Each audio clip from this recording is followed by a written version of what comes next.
From Ricochet Media, this is Unpacking the News, a weekly series of conversations highlighting Canadian cultural and political diversity from coast to coast. I'm Andre Goulet. For the price of a cup of coffee, you can help keep this show weekly through summer 2018. Go to patreon.com/unpackingthenews for details and to access interviews and episodes you won't find anywhere else and to support this podcast. Thanks. Over the next couple of months, this show is going to be focusing on amplifying the Canadian left podcast community. It's a small scene, but it's been expanding a lot this year, and we're really excited to be distributing some of these shows on the Ricochet Podcast Network.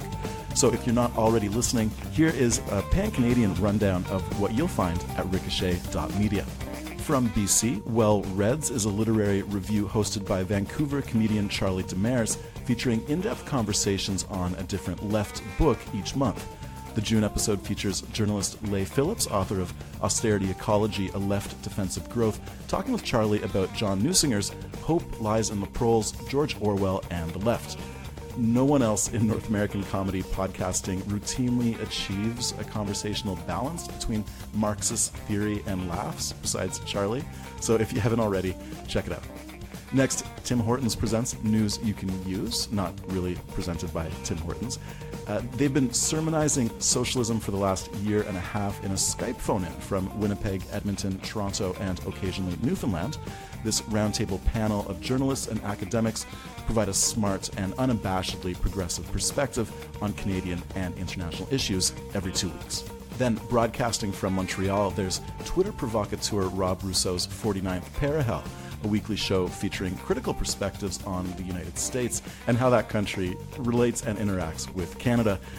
Rob joined the Ricochet Podcast Network about a month ago. Look for new episodes of 49th Parahell on iTunes and SoundCloud. And en français, Season 1 of Ricochet's Fil Rouge is continuing through the summer of 2018.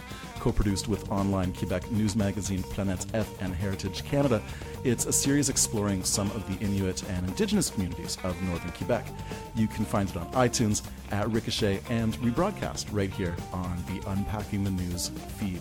And from the birthplace of the Canadian Commonwealth Federation, everyone loves the caustic analysis of provincial and Canadian politics from the consistently excellent Calgary-based academic roundtable, the Alberta Advantage.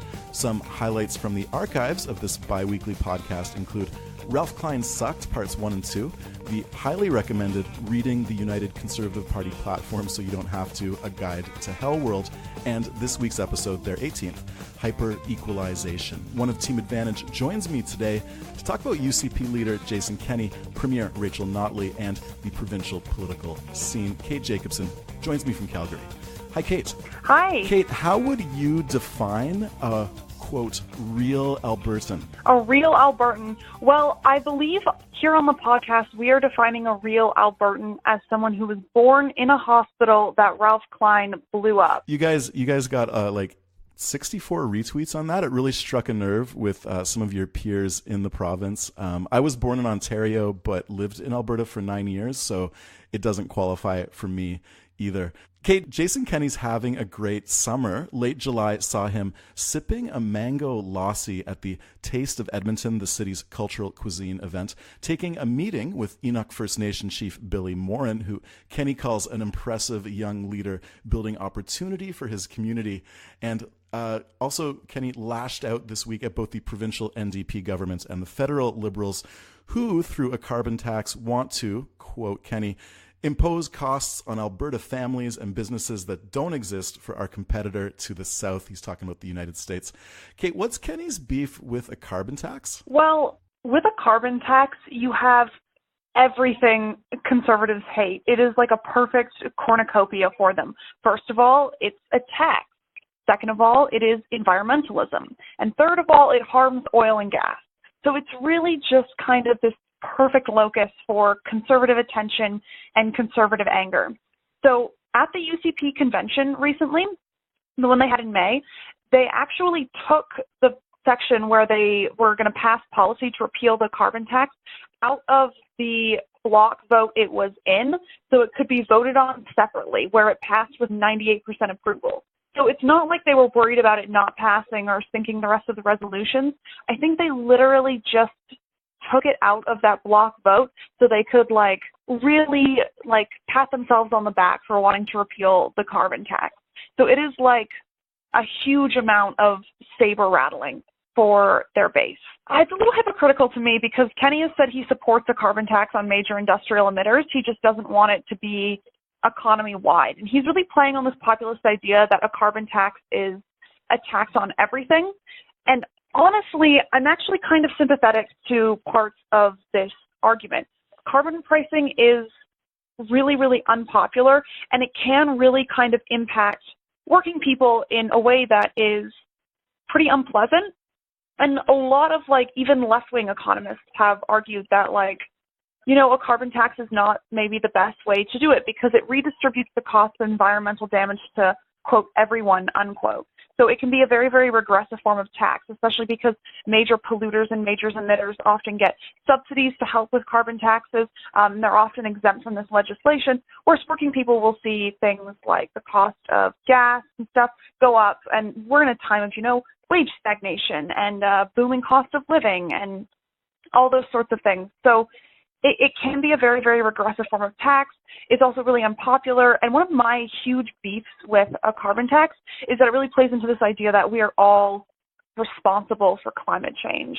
At the end of the day, we are not all responsible for climate change, right? I'm not killing the planet because I buy blueberries out of season a couple times a year. Major oil and gas companies are killing the planet so they can make money off of doing so. And carbon taxes, I think, really play into that kind of individualizing the responsibility for climate change. Now, of course, the counterpoint to that is that in Alberta, the bottom 60% of people get a full refund. So, I get a refund on the carbon tax. And it actually does end up being a pretty progressive tax, but I think rhetorically it's still really, really hard to swing a carbon tax. I think it would be much easier to swing kind of rich people killed the planet and we're going to make them pay to fix it. The other thing, too, and I guess my last point about this, is that Kenney's opposition to a carbon tax, to me, is very weird because Kenney is a conservative, and a carbon tax is basically the market model for addressing pollution. It's this idea that if we put some kind of price signal on what economists call externalities, so basically things that don't have a price on them but have negative impacts. So when you pay for gasoline at the pump, you're not paying for the negative environmental impact of burning that fuel. That way people will pick the options that pollute less because they will then cost less if the cost of the actual pollution is included in the price signal for it. So the carbon tax as a solution is the market solution. It is markets are so great. They work perfectly. If things were just priced properly and we just helped the market along with proper price signals, pollution would be over, climate change would be completely solved. But he doesn't want to even do that, right? Okay, well, thank you for challenging, me and the status quo, the conventional wisdom on carbon pricing, because I think, we react a lot to hearing Doug Ford's going to push back against this, and we hear about Kenney pushing back against it. But thank you for approaching it from a class perspective.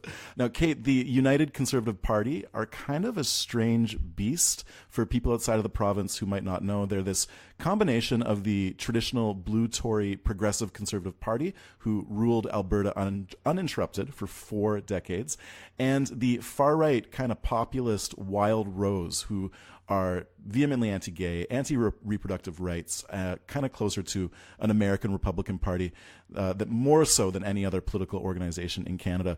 And the UCP, the combination of these two former parties, they won really big in 2 rural by-election blowouts last week, which I want to talk about. Did those results surprise you? I mean, the short answer is no, absolutely not. So It's rural Alberta, traditionally very conservative. They won Innisfail, Sylvan Lake, and Fort McMurray-Conklin. Those are traditionally very conservative ridings. I want to talk about the numbers a little bit and one of the personalities behind it. So the guy that won in Innisfail, Sylvan Lake, named Devin Dreeshen, he's a 20-something kid who was campaigning for Trump. He was wearing a Make America Great Again cap, those red caps. And he's also the son of a federal conservative backbench MP named Earl Dreeshen. Devin won with more than 80% support, which in this case was about 8,000 votes, and the governing NDP got 900.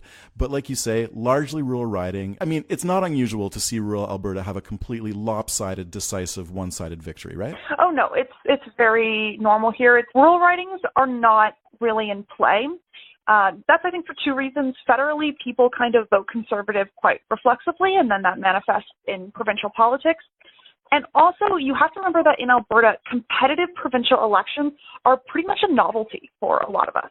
Like, we had a progressive conservative government for 44 years.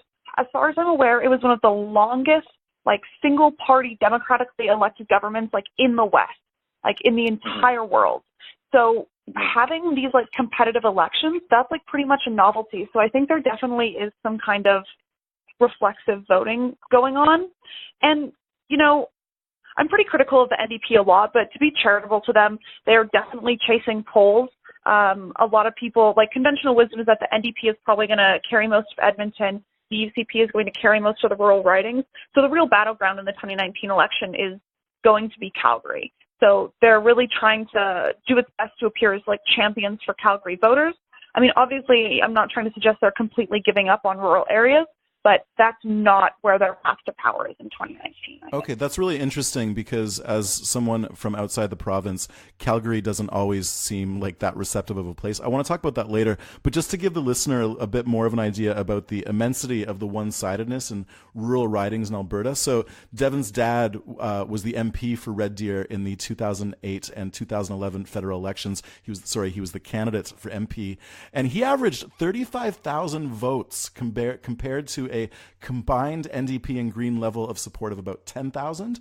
And in 2015, when the riding expanded a bit, his tally rose to 46,000 votes and a total of 14,000 for the Liberals, NDP, and Green party candidates combined. So, I mean, this is like immensely different numbers.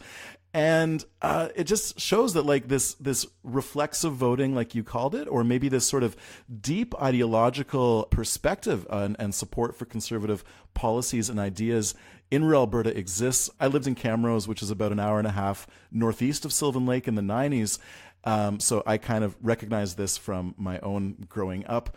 As an urban Calgarian, you know, what's your impression of rural Alberta, and the mentality that fundamentally drives that kind of politics? Yeah, well, there's a lot here, and I'm also not a native Albertan, so the entire political climate of Alberta was sort of new to me. I moved here from the United Kingdom and also from the States. So, yeah, there's a lot here. I think one of the first things people have to understand about how this large conservative rural Alberta minority drives politics is that for a very, very long time, the Progressive Conservative Party that I mentioned before, their hold on the province was really reliant on overrepresented rural votes. So a rural vote could be worth almost 3 times what an urban vote was worth. I think one of the most dramatic examples in Alberta is that Dunvegan Central Peace would represent around 23,000 people, and Calgary Northwest represented 60,000 people. So both of those ridings elect one MLA who gets 1 vote in the legislature, and yet one of those MLAs from an urban riding is representing almost 3 times as many people. So this conservative, rural Alberta minority is not only maybe overrepresented in terms of, media or in terms of, being, loud and attention-getting. They're also, literally overrepresented in how our, boundaries are drawn for electoral districts. And that's being changed, so the boundaries got redrawn in 2017, but I think that had a huge impact on, political culture for a really, really long time. Is we're very used to this part of the province being really, really overrepresented. The other thing, too, is, there is a huge lack of, what I would call a political culture in Alberta, a culture of political debate. People are not used to doing politics or to politics occurring. And that's because, the entire time I've lived in Alberta, there was, one government. The entire time I've been alive, there's been one government, even when I wasn't living in Alberta with, the progressive conservatives, right? People are just not used to the actual process of politics happening. And that's something you have to have, a culture around, If you're not used to that and your only experience of politicians is that the same guys win the election all the time, they don't give a shit about you, you just see decades of disinvestment and lack of services and Ralph Klein blowing up hospitals, like there's not kind of a culture of politics of like sitting down and being like, okay, these people want A, these people want B, like what the hell do I want? And then rural Alberta too has been having like a rough time. Like, as I said, disinvestment, lack of services. Like the only real investment that appears in rural Alberta is like agribusiness, slaughterhouses, and oil and gas extraction. There's been massive rural population decline. That's like one of the reasons rural votes are so overrepresented is because of this huge population decline. And like, I don't know, when I think of rural Alberta, I think of like grain elevators getting toppled, just like massive disinvestment, a complete lack of like access to services, and then this huge like population decline. And that does like lead, I think, to like a very reactionary political culture, because for so many years, like the PCs relied on these votes to keep them in power, but it's not like they ever really did anything for them, right? They weren't like building new schools and new hospitals.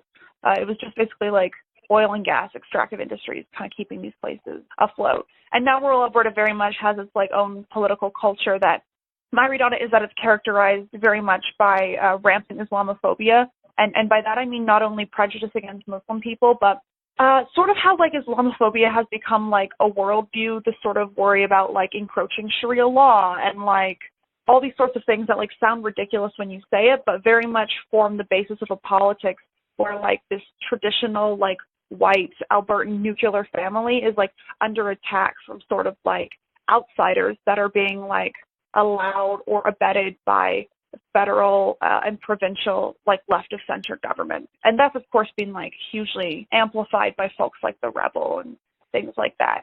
And so I very, very much think that's become a big part of the political culture in rural Alberta. And I'm not trying to say that everyone in rural Alberta is like a raging Islamophobe or anything. It's just like that is like a huge part of politics in Alberta now. And I think to like act like racism is not like a huge motivating factor and like a worldview for a lot of voters here is kind of foolish. Well, and you mentioned the Rebel, but I mean the mainstream media in Alberta is also a kind of feeder for extreme positions, because the Calgary Herald, the Edmonton Journal, the Edmonton Sun, and the Calgary Sun are all owned by Post Media and definitely have like kind of the same editorial line most of the time. That wasn't the case in the same way when I was growing up, although the Herald was definitely further to the right, but the Journal kind of, would at least recommend voting for the Liberal Party in provincial elections. But then speaking to the more formalized political characteristics of the province in terms of why Jason Kenney is the right leader for the right times, I mean, it's the reason one of the reasons I like talking about him so much, I think, is just because he is kind of an extraordinary character, because he's been around, forever. He's been around for much of my adult life. So just to remind the listeners about this guy, he's almost certainly going to be elected the next premier of Alberta.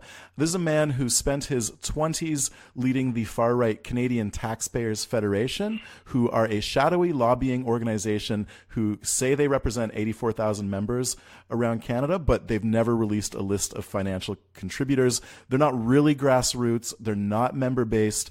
Like you can't pay $10 and sign up and then have a say in how the organizations run. It's kind of more like a AstroTurf Facebook group where you can like and comment on things online, answer surveys, but you don't have any say in how they run the organization. So like broadly speaking, you're an Albertan. Where do you think the Canadian Taxpayer Federation's money and organizational support comes from? Oh, I mean, the rich is sort of the simple answer to that. Jason Kenney spent $1.5 million to become Alberta PC leader. So like the leader of his party. Rachel Notley spent like $110,000.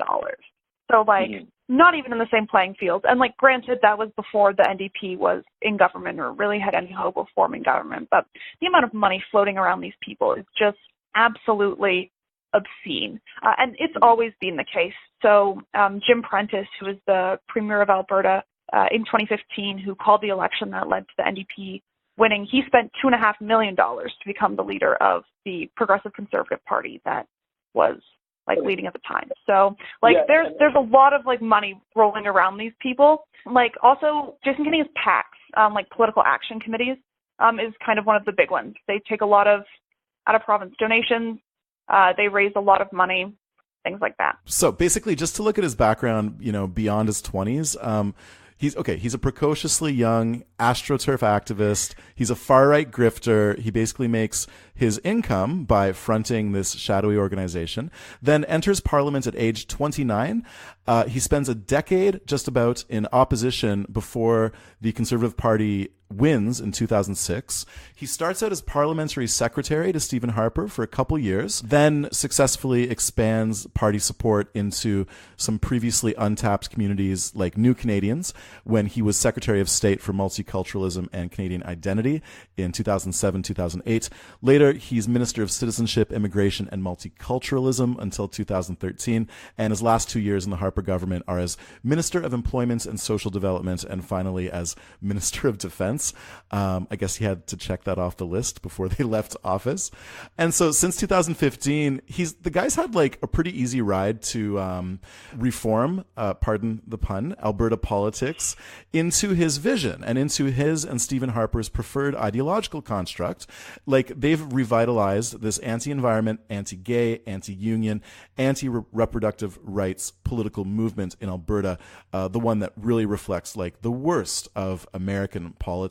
This vision of Alberta is going to win the next provincial election in 2019, isn't it? Well, I'm actually going to push back a little bit there because it looks like it now. If I was a betting woman, I would probably bet on it. But honestly, anything can happen in Alberta politics.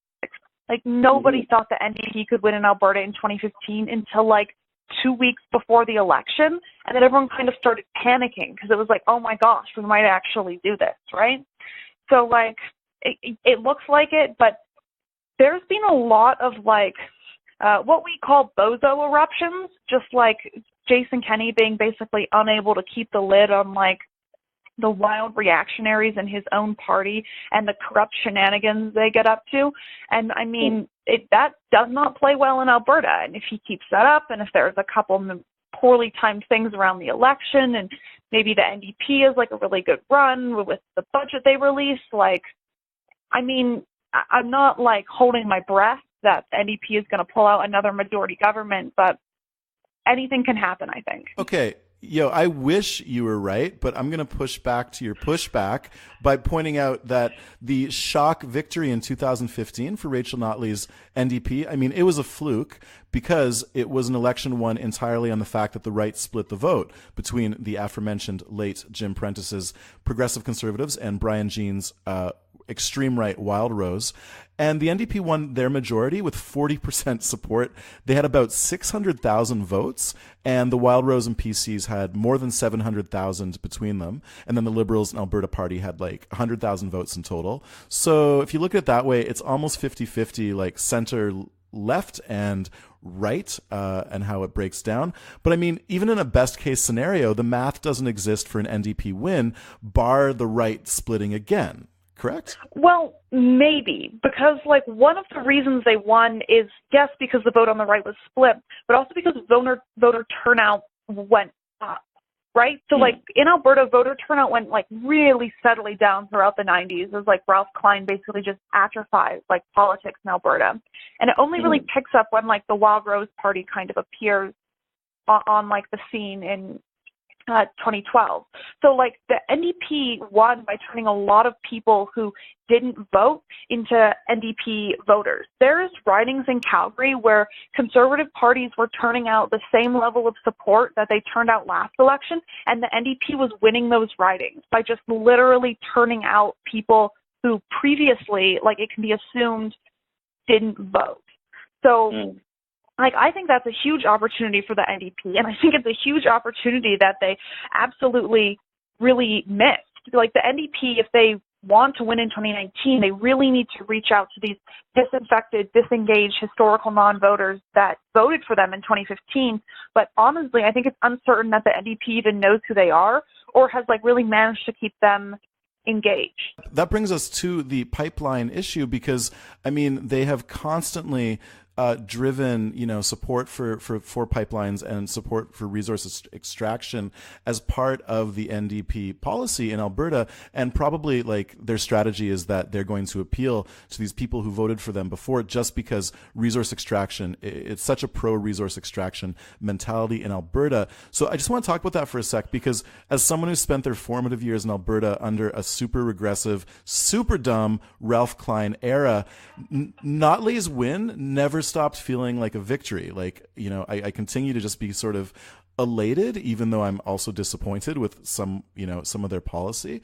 And it's just because of how unbelievably, completely unlikely that their time in power has been. But I mean, they get the Alberta NDP get a really terrible rap from the Canadian left, basically exclusively because of Notley's stance on pipelines. So can you just remind the listeners about how exactly pro-pipeline the Alberta NDP government's been? Oh, yeah. Well, I mean, we bought a fucking pipeline. I know that was technically the Fed, but definitely the provincial government was not unhappy about that.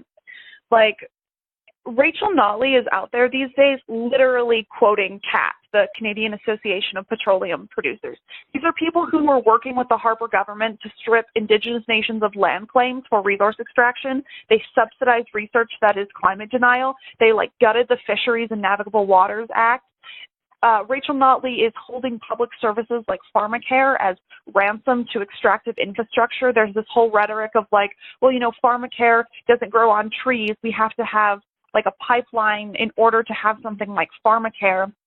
Earlier this year, Notley and cabinet ministers spoke at, I believe it was called the Rally for Resources, which was organized by Oil Sands Action. These are far right pro-oil sands people, people who have literally probably said, me and other women I know in the province who work on climate justice, hundreds of threats of death and sexual violence. And this is a premier who stakes her claim on very much sort of being a feminist, and who I know has experienced these sorts of things herself, will absolutely share a stage with people who organize these types of things, or women working on climate justice. They have gone very, very far into being pro-pipeline. And you know what? I do get it. There is an intellectual part of my brain that knows that the NDP is chasing polls on this, and that they probably see data that says 80% of people in Alberta want the pipeline to be built, and they're trying to win an election. So of course they want to be pro-pipeline. But no one made the NDP stake their re-election on a pipeline getting built, and I think that is a strategy that is not going to work for them. Because if you are going to the ballot box and you are thinking, all I care about is this pipeline getting built, it doesn't matter that the NDP have actually done more than Jason Kenney to get this pipeline built. You're voting for Jason Kenney. Why would you vote NDP when you can get the full meal deal with Jason Kenney's climate denialism, right? Yeah, that's brutal, but that's so true. Why get beige conservative, get beige pipelines when you can have Jason Kenney and the red meat? Kate, when I think about Albertans and their perspective on the economy, I think of how a lot of friends of mine kind of have this perspective on a high income that's almost like they perceive it as a heavenly mandate, that they should be making a lot of money. And I mean, my friends aren't even the really obscenely wealthy people who bought a boat but then want a second boat and they're 23 years old.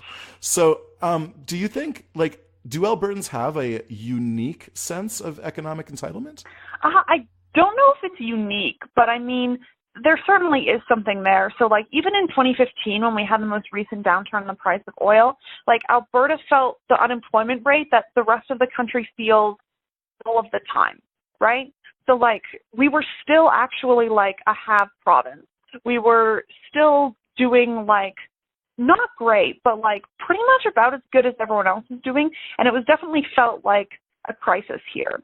And I mean, I find it hard to be too hard on people for this, because at the end of the day, my politics are such that I do think it's good that you can get a 2-year technical degree and then get a good job providing for your family. I think that's kind of a good function and is a good society that I would like to live in.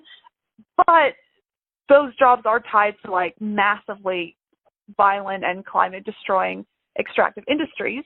And also, like, there is a little bit of that sense of, like, economic entitlement. And I think that's going to be a big issue in Alberta going forward, because after the downturn in 2015, there was, like, pretty systematic restructuring, and a lot of people say that about a third of jobs lost then are not going to come back. They've been just automated, like, completely out of existence, or, like, efficiencies, and a bunch of air quotes, have been, like, found. And that's not to say there's not, like, a real unemployment squeeze. Like, in 2016, I think Calgary's unemployment rate was hitting, like, a 23-year high, right? But for me, the issue is not so much, like, that unemployment rate, but, like, the income inequality that exists in Alberta, and that is exacerbated because, of course, the rich are never going to feel the effects of this, like, unemployment rate, right? Well, that reminds me that makes no difference where I go, you're the best hometown I know.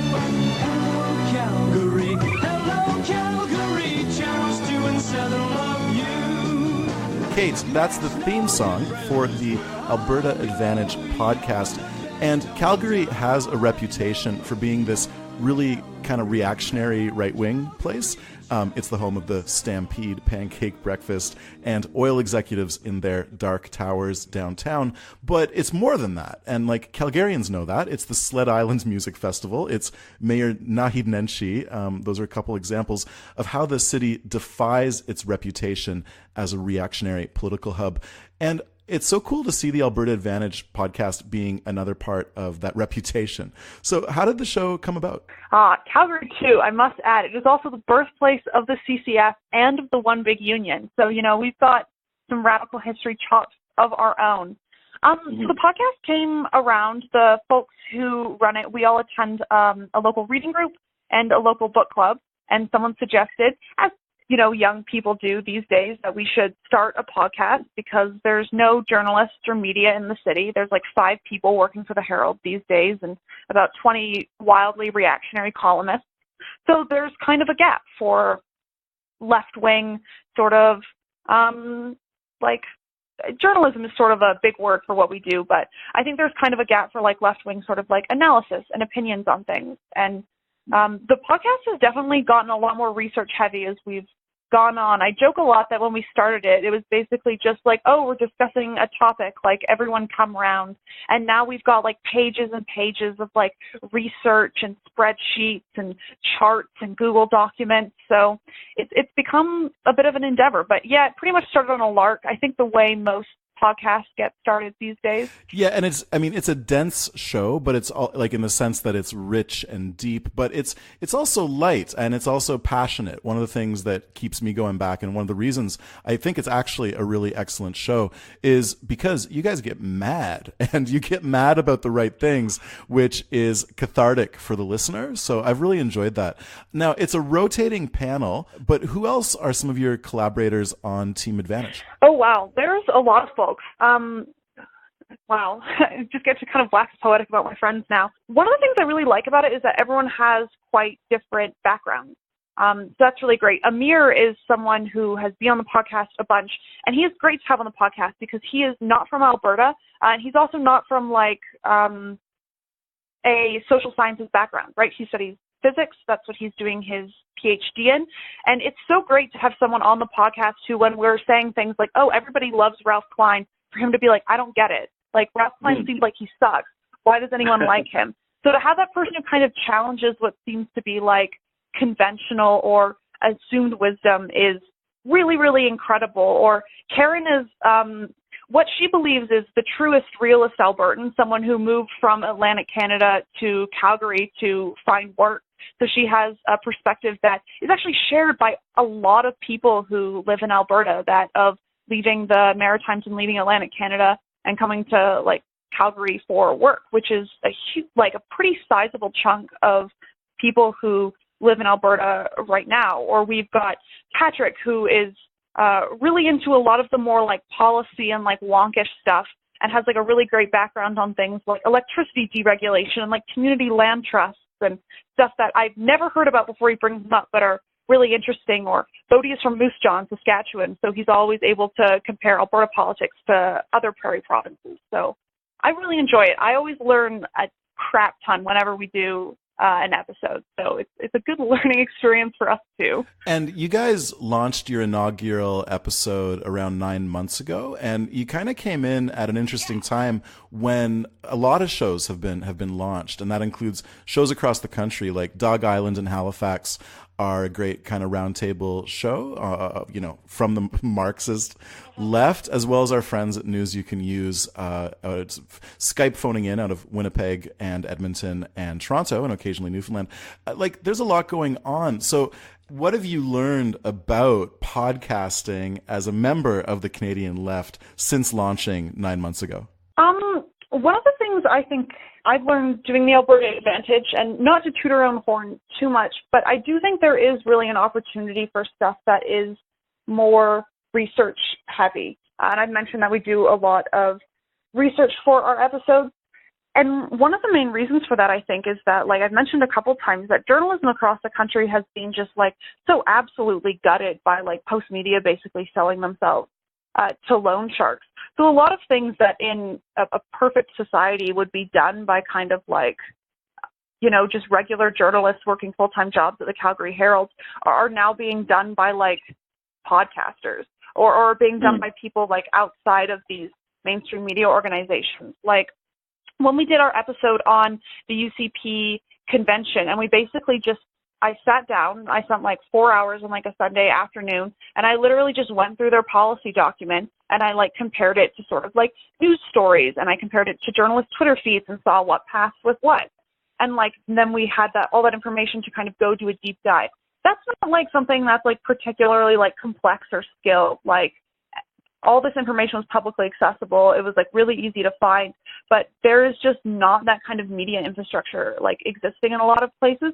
So I think there's really room for podcasters and other forms of media, especially on the left, which is a perspective that's never gotten a lot of time in Canadian media, to do some of the work and to come up with interesting things and to come up with information about things people just are not going to hear about because we have such an atrophied media climate. Exactly. And that's why I love what you guys are doing so much. So what can we expect in the future from the gang at the Alberta Advantage podcast?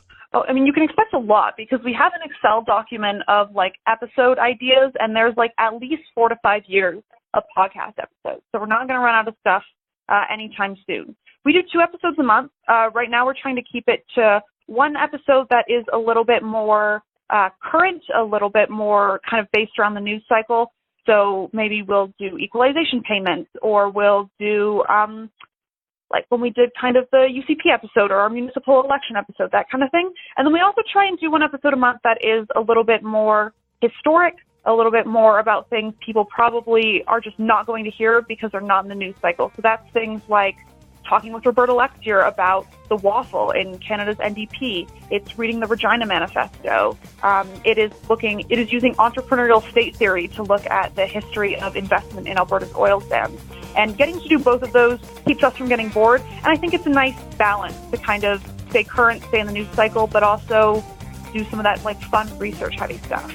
Kate Jacobson is a panel member on and the producer of the Alberta Advantage podcast. Kate, thanks for speaking with Unpacking the News. Thank you so much for having me. I had a great time.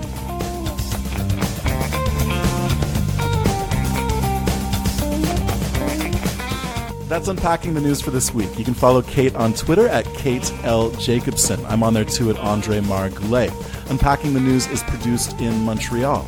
Subscribe to the show on iTunes, Google Play, or wherever you get your podcasts. If you like this show, support it at patreon.com/unpackingthenews. Check back here next week for a new episode. Until then, I'm Andre Goulet. Thanks for listening.